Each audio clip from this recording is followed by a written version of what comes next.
nga nung una kamote yung binubunot nila sa video na to, pero nagulat ako kasi ito pala yung kakaibang prutas sa kanila. At tignan nyo yan, mukha talaga siyang kamote pero prutas daw to sa kanila na talagang sobrang sarap at lasang apple.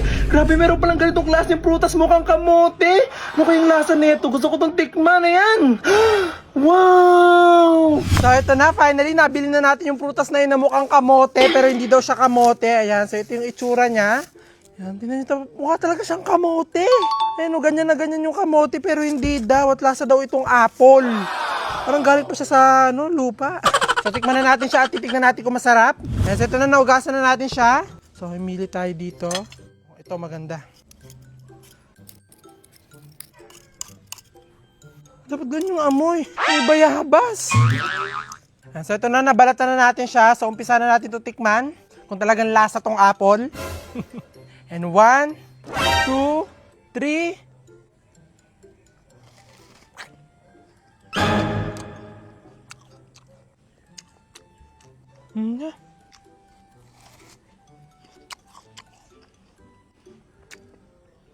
Hala, ang lasa niya. Oh no!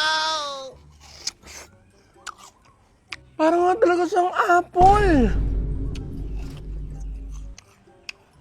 Kaso parang mas matamis to. Tapos yung tamis niya, lasang tubo. Ganon. Amazing!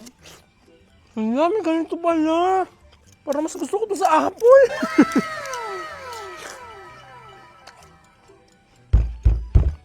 Yung tamis niya, lasang bamboo.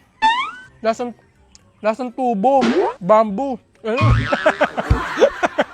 Kaya siguro siya parang apple pag kinakagat siya ganito. Tunog apple. Amazing!